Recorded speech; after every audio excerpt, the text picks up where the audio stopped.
खुलुमबाय गोजोन फुंबिलिनि गासैबो बड'लेण्ड बुब्लिनि अनसायगिरिफोरखौ बरायग्रोबाय। दिनै 22 मार्च बुधबारनि फानजामुथिखौ फरायथिनो लादों आं गेवलां हाज'हारिया। फानजामुथिनि गिबियाव दं मेष राशि। देहायाव सानाय सुनाय जागोन। देहानि जेंनानिफ्राय बारग'नाय नङा। देहायाव हरखाब बेमार आजारफोर नुजाथिनो हागौ। वृष राशि। सोलोंथाइनि फारसे मोजां। सोलोंथायाव आवगायनो हागोन। जायखिजाया आनजादफोरावनो उथ्रिसार जानो हागोन। मिथुन राशि। नखराव आंखालनि समाव गोबां दोहोन फैगोन।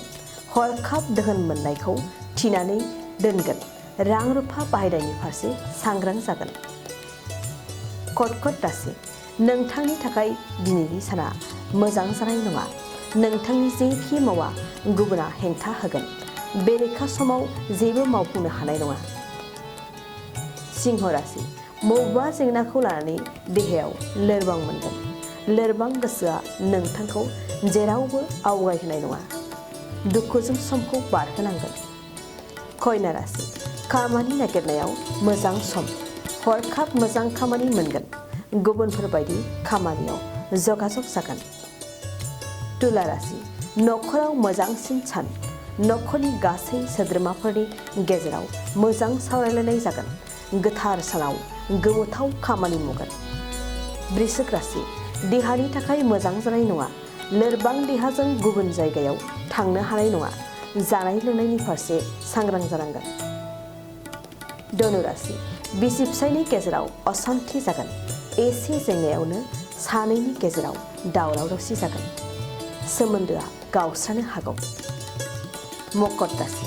सोलोंथायाव दावगानो हागोन। नाजानायजों मोजां सोलोंथाइ मोनगोन। गोसोनि थांखि बायदियै सोलोंथायाव बांसिन गोसो होथाबगोन। कुम्भ राशि। नखराव खहा जागोन। खहा जानायखौ नोंथाङा मिथिस्लाबनाय नङा। मुवा बेसादफोरनि फारसे जोथोन लाखिनाया नोंथांनि साबसिन। मीन राशि। नखराव मोजांसिन सान। जेंनानिफ्राय उदां जागोन। सान्थि गोसोजों जेरावबो गोरोबनानै खामानि मावनो हागोन। दिनै सानसेनि राशि फरायथियाबो एसेनोसै। आसा खालामो नोंथांनि दिनैनि साना मोजाङै मोजां थांगोन। बेखौ बड'लेण्ड बुब्लि नखरनिफ्राय मिजिंथिबाय। गोजोन्थों। गय गायग्रा आबादारिफोरनि थाखाय मोनसे मोजां खौरां। थाफा नार्सारियाव मोननो हागोन जाखांफु लाइमोनफोरजों बानायजानाय हाजो आरो हायेनावबो गायजानाय अर्गेनिक गय फुलि। थाफा नार्सारियाव अर्गेनिक आदबजों बानायजानाय मोजाङैनो खिलिखांनाय गासै 20,000सो गेरेमसा गय फुलिफोर दं। बारा नङा, फांसेयाव 60 रां होनानैनो नोंथांमोना गय फुलिखौ बायना लांनो हागोन। बुरजा लाङोब्ला खमायनायनि सुबिदाबो मोननो हागोन। थाफा नार्सारिनि गुबै थङा क'क्राझार सहरनि सानजा फारसे थानाय बावखुंग्रि हाजोजों नांजाबनाय हरिनागुरि गामि हाथाइनि साखाथियाव।